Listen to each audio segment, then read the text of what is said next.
Bismillahirrahmanirrahim. Assalamualaikum warahmatullahi wabarakatuh. Innal hamdalillah nahmaduhu wa nasta'inuhu wa nastaghfiruhu wa natubu ilaih. Ashhadu an la ilaha illallah wahdahu la syarika lah wa ashhadu anna Muhammadan 'abduhu wa rasuluh la nabiyya ba'da. Allahumma salli wa sallim wa barik ala hadha an-nabil karim wa ala alihi wa sahbihi wa mawala. Qala Allah Ta'ala fil Qur'anil Karim, a'udzu billahi minasy syaithanir rajim. Fabima rahmatin minallahi linta lahum walau kunta fazzan ghalizal qalbi lanfaddu min hawlik. Wa qala ta'ala fi suratil ukhra, laqad kana lakum fi rasulillahi uswatun hasanah. Shadaqallahul azim. Yang kami hormati Ketua dan Pengurus Masjid Nurul Huda, Imam Masjid, Alim Ulama, Cerdik Pandai, tokoh masyarakat, bapak-bapak, ibu-ibu, anak-anak kami yang hadir malam hari ini. Yang besar tak dapat kami sebutkan gelar, yang kecil tak dapat kami sebutkan nama. Mudah-mudahan kita yang hadir pada malam hari ini adalah hamba-hamba yang dimuliakan oleh Allah Subhanahu wa taala. Amin ya rabbal alamin. Bersyukur kita kepada Allah dengan melafazkan kalimat alhamdulillahi rabbil alamin. Segala puji bagi Allah, Tuhan pencipta alam semesta. Dialah Allah yang Maha Ar-Rahman Ar-Rahim, yang Maha Pengasih, yang kasihnya tak pernah pilih kasih, yang Maha Penyayang, yang sayangnya tak terbilang. Hingga malam hari ini merupakan malam yang keberapa nih Bu? 14 ya? 14. Karena sengaja saya tanya, mana tahu udah 15 di sini kan. Tak terasa kita sudah masuk kepada malam yang ke-14 Ramadan. Rasanya baru kemarin kita mengucapkan marhaban ya Ramadan. Ternyata kita sudah berada di 14 Ramadan, malamnya 13 puasanya. Tak terasa lagi nanti tiba-tiba imam solat sunat tarawihnya di witirnya tiba-tiba sudah berkunut saja. Kalau sudah berkunut witirnya, berarti kita sudah berada di akhir-akhir Ramadan. Alhamdulillah tahun ini, saat ini kita masih diberikan oleh Allah kesempatan kita berjumpa dengan bulan yang spesial. Karena memang Allah menyediakan waktu untuk kita semuanya spesial. Dalam sehari itu ada waktu 24 jam. Allah berikan waktu spesial untuk kita, yakninya sepertiga malam. Dalam seminggu Allah kasih kita hari sebanyak 7 hari. Allah berikan satu hari yang spesial, yakninya hari Jumat. Dalam sebulan Allah menyediakan kita 30 hari. Betul ya Bu? 30 hari. Februari kemarin 28. Allah sediakan 3 hari yang spesial. Ada ibu yang tahu? Ibu yang jawab 13, 14, 15 betul. Boleh pulang duluan. Tapi kalau mau ikut tarawih masih boleh. Ya Allah sediakan 3 hari yang spesial, yakninya Yaumil hari putih. Yaumil Bid, hari putih. Yakninya tanggal 13, 14, 15. Setahun Allah menyediakan 12 bulan. Ada satu bulan yang istimewa, yakninya bulan suci Ramadan. Nah, di Ramadan ini Allah sediakan semua waktunya spesial, semua harinya spesial. Yang tadi sepertiga malam spesial dalam satu hari, ini setiap harinya spesial. Malamnya kita qiyamul lail, siangnya kita siap. Walaupun sudah mulai banyak masjid-masjid sekarang berguguran anggotanya. Malam pertama melimpah Bu. Dia beda kita dengan Arab Saudi atau Timur Tengah. Kalau Timur Tengah semakin ujung Ramadan, semakin ramai, semakin ke ujung usapnya Pak. Kalau di masjid-masjid kita, bukan tempat kami, di masjid kami, semakin ujung Ramadan, tinggal lagi ulama-ulama saja lagi. Usia lanjut masih aktif Pak. Itulah ulama tadi. Mudah-mudahan jangan tinggal lagi imam satu, Bilal satu. Kalau tinggal berdua ni lah kacau kita dah Pak. Kata imam lurus dan rapatkan saf. Kata makmum yang sendiri dijawab pula Pak. Kemana nak dirapatkan lagi imam katanya. Tiang ini kita rapatkan katanya. Bapak Ibu yang dirahmati Allah. Siangnya spesial, malam pun spesial. Bersyukur kita berjumpa dengan Ramadan tahun ini. Karena belum tentu kita akan berjumpa dengan Ramadan yang akan datang.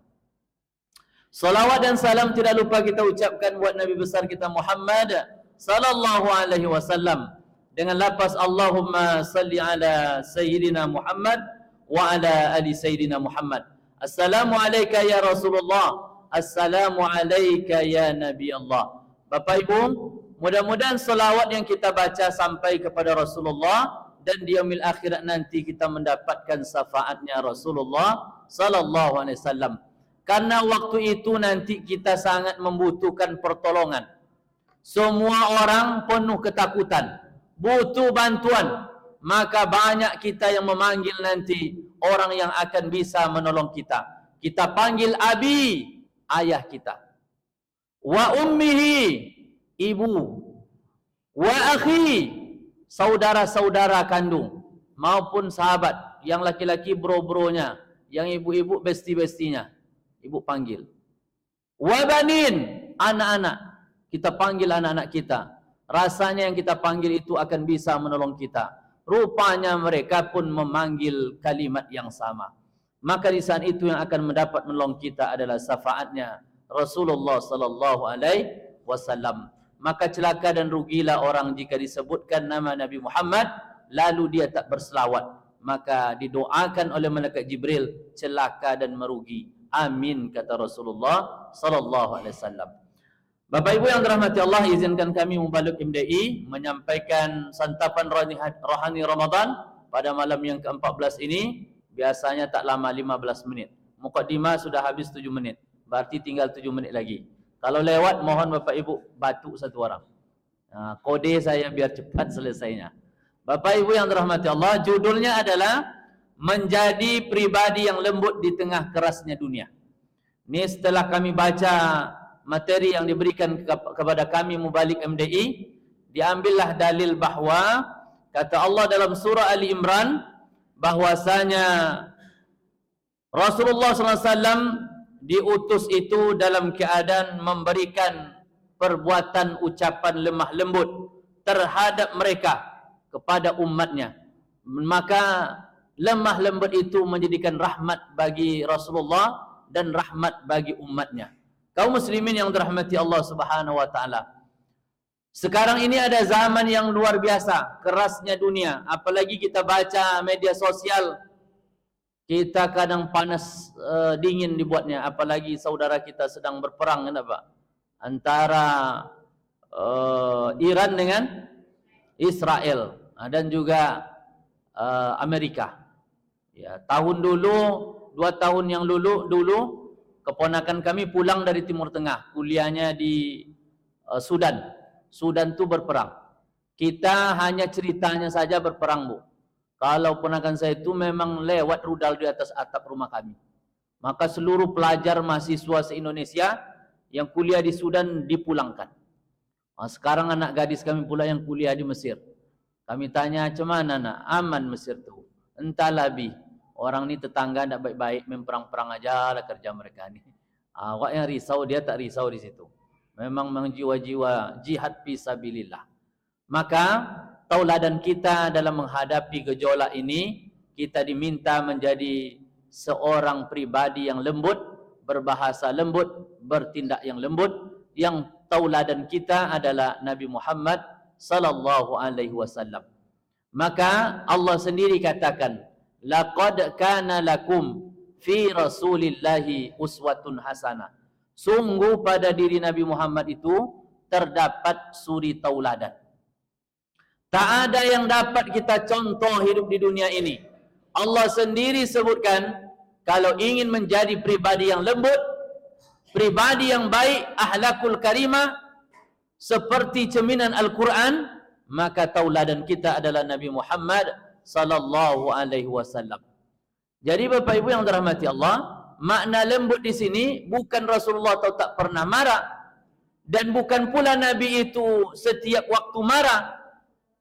Pernah kita membaca dan mendengar bagaimana perilaku sahabat-sahabat Nabi ketika mereka melanggar apa yang dilarang dan diperintahkan oleh Rasulullah. Rasulullah perintah, wahai pasukan yang berpanah ketika perang di Bukit Uhud, jangan kalian tinggalkan posisi. Apapun yang terjadi, jangan kalian tinggalkan. Begitu perintah dan pesan Rasulullah. Terjadi perperangan, pasukan kafir Quraisy kalah melawan kaum muslimin. Ketika melihat kafir Quraisy pontang-panting lari dari perperangan, maka mengira para sahabat yang diamanahkan oleh Rasulullah jangan tinggalkan, mereka tergiur dengan harta rampasan perang. Mulailah 1, 2 turun, sehingga semuanya turun. Rupanya ketika itu panglima perangnya kaum Quraisy itu Khalid bin Walid. Dia mengintip dari belakang, ketika melihat pasukan panah, bentengnya umat Islam waktu itu turun ke bawah, tidak ada lagi untuk mereka menghalangi masuk untuk menumpas dan menundukkan pasukan muslim. Disitulah Khalid bin Walid dengan pasukannya menyerang kaum muslim. Waktu itu dia belum Islam. Bapak Ibu yang dirahmati Allah, marah Nabi. Nabi marahnya tidak mengeluarkan, tetap lemah lembut. Datang seorang laki-laki hitam yang tinggi, namanya Wahsi. Wahsi ini Bu, dialah yang menombak dada paman Nabi, Hamzah. Kena jantung Hamzah. Datang Hindun dengan pisaunya, dikoyaknya jantung Hamzah. Diambilnya jantung, ditengoknya depan Nabi Muhammad dan dikunyahnya. Begitulah sedihnya Nabi. Jantung pamannya digitukan di depannya. Tak lama kemudian Wahsi dapat wahyu, dapat hidayah. Dapat hidayah, masuk Islam, cahaya masuk. Dan dia ingin kali berjumpa dengan Rasulullah sallallahu alaihi wasallam. Dan dia tahu Rasulullah marah ke dia. Namun ketika dia berkesempatan berjumpa dengan Rasulullah sallallahu alaihi wasallam, Wahsi minta maaf. Ya Rasulullah, maafkan kejadian perang itu yang menyebabkan pamanmu Hamzah meninggal karenaku. Apa kata Rasulullah? Aku maafkan engkau wahai Wahsi, tapi jangan kau muncul ke mukaku lagi. Ini bahasa yang luar biasa nih Pak. Dimaafnya kan awak Pak, Bu, tapi jangan muncul depan awak. Maksud Nabi itu bukan dendam. Karena kalau nampak wajah kamu tu Wahsi, teringat aku ke paman aku. Begitulah Rasulullah lembutnya. Jadi jangan kita kira agama ini datang dengan keras. Yang tidak cocok masuk neraka. Ini masuk neraka. Ini masuk neraka. Tidak seperti itu Nabi. Nabi itu lemah lembut Pak. Kisah yang sering kita dengar Bu, Nabi asal lewat di rumah orang kafir itu diludahinya. Asal lewat diludahinya. Asal lewat diludahinya. Besoknya lewat tak nampak lagi dia. Kata Rasul, mana orang biasa meludahi? Sakit ya Rasulullah. Pulang Nabi Bu. Pulang Nabi Pak. Ya Aisyah, ada kurma, ada roti. Bungkus, aku nak jenguk orang sakit. Dibukanya pintu orang yang selalu meludahinya itu Bu. Terduduk dia langsung sedang berbaring. Apa kata si Quraisy ini, yang kafir Quraisy ini? Sebanyak ini tetangga tahu aku sakit. Keluarga intiku tahu aku sakit. Tak ada satupun yang menjenguk. Malah orang yang pertama yang menjengukku sakit adalah orang yang selalu kuludahi ku zalimi. Maka saksikanlah ya Rasulullah, asyhadu an la ilaha illallah wa asyhadu anna Muhammadar Rasulullah. Dengan kelembukan akhlak Rasulullah masuk Islam si kafir tadi. Ada lagi ketika Nabi meninggal dunia, digantikan oleh Sayyidina Abu Bakar sebagai khalifah. Apa kata Abu Bakar kepada anaknya, istri Nabi Muhammad, Aisyah? Wahai Aisyah, apa kegiatan Nabi yang belum ku lakukan? Kata Aisyah, sudah ya ayahanda. Semua kegiatan Nabi waktu hidup sudah kamu kerjakan. Cobalah ingat-ingat betul, ada enggak? Oh ada. Ada katanya. Tiap pagi Nabi Muhammad membawa makanan, pergi ke pasar Madinah, menyuapin si buta yang meminta-minta di pasar, padahal dia bukan Islam. Datanglah Abu Bakar. Dibawanya Bapak Ibu potongan tadi. Apa kata si buta tadi? Hai sahabatku, yang selalu menyuapku dengan lembut, dah berapa hari kau tak datang menjengukku? Kata Abu Bakar, ni aku dah datang dah katanya. Buka mulutmu tu. Dimasukkan oleh Abu Bakar roti tadi. Rupanya Abu Bakar ni agak kasar dia masukkannya. Ditepisnya tangan, ini bukan engkau sahabatku yang selalu menyuapkan aku sarapan roti. Tapi tak apalah. Tapi aku pesan ke kau, jangan kau ikut Muhammad. Dia tu gila, pembawa agama perusak. Merusak aja kerjanya, penyembah dukun dia tu. Pokok macam-macam kata-kata yang keluar, enggak tahan oleh Abu Bakar, Pak. Dimasukkannya roti lagi tambah kasar, katanya. Dah jelas sahabat tercintanya menantu plus sahabat tercinta dibuat seperti itu. Memang bukan aku sahabatmu yang selalu yang menyuapkan engkau dengan lembut setiap pagi. Sahabat yang kau katakan lembut itu itulah orang yang kau selalu caci maki dengan kata-kata kasar. Itulah Muhammad sallallahu alaihi wasallam. Menangis si buta kafir tadi, Bu. Ternyata yang selalu menyuapkan dengan sabar. Dengan sabar dicaci maki, depan disuapinnya. Kalau sempatlah saya tu, Bu. Enggak pakai tangan saya lagi tu, Bu. Boleh jadi kaki yang masuk lagi tadi. Kalau macam tadi ibu-ibu, tiap hari diludahinya kita, asal mau ke masjid diludahnya, asal masjid ludahnya. Besok tahu lagi kita dia sakit. Pulang ibu ke rumah jemput roti. Saya yakin ibu pulang tapi nak cari roti. Mencari surat Yasin. Biar sekalian mati aja lah. Karena orang yang sakit itu atau musakarat itu disunahkan dibacakan Yasin. Tapi yang Yasin ini memang sakit hati kita. Bapak ibu yang dirahmati Allah, Nabi itu orangnya lemah lembut. Kalau bercerita tentang sahabat Nabi, namanya Nuaiman bin Amir, Nabi sampai nampak gerahamnya ketawa. Karena Nuaiman ni orangnya lucu, gokil. Asal cerita dia orang, Nabi tersenyum. Sampai pun dia ditanyai oleh malaikat Munkar Nakir, membuat Nabi tersenyum. Ketika Nuaiman bin Amir ini meninggal, Bapak Ibu, Nabi yang ikut menyelenggarakan jenazahnya. Setelah dimakamkan, dikuburkan, kata Nabi, yang mau balik-baliklah, saya mau nunggu. Saya mau dengar Nuaiman menjawab pertanyaan malaikat Munkar Nakir. Ini kehebatan Nabi. Bisa dia mendengar malaikat bertanya ke Nuaiman. Datang malaikat, "Man rabbuka?" Siapa Tuhanmu?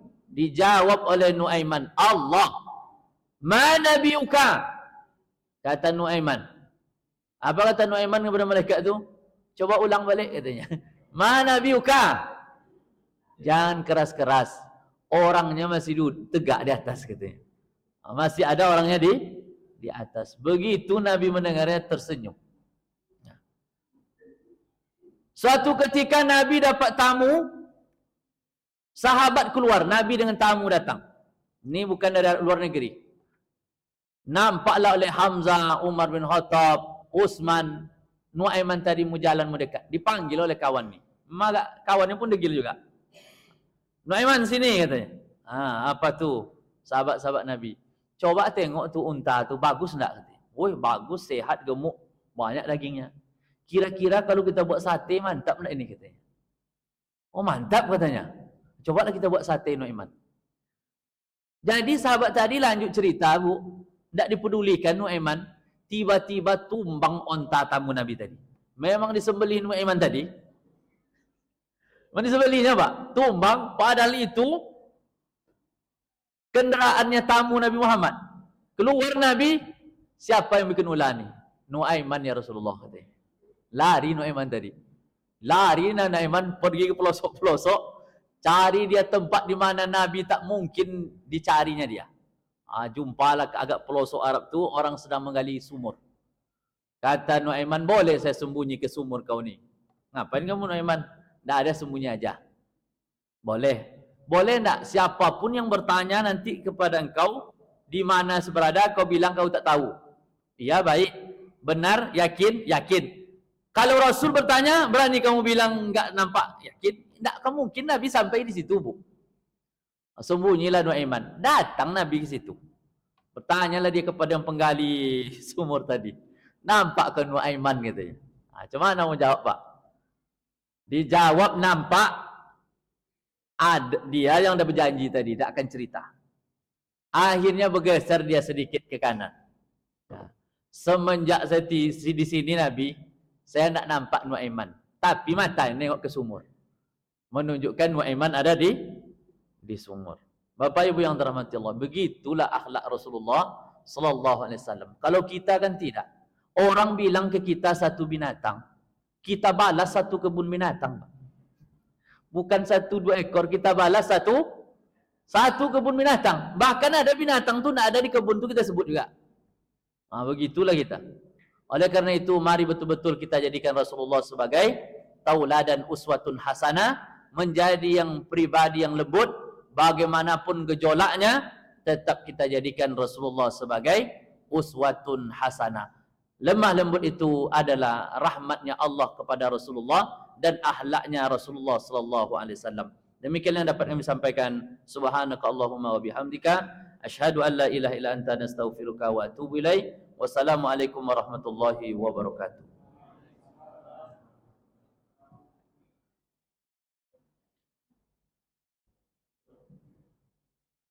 Terima kasih kepada Bapak Ustaz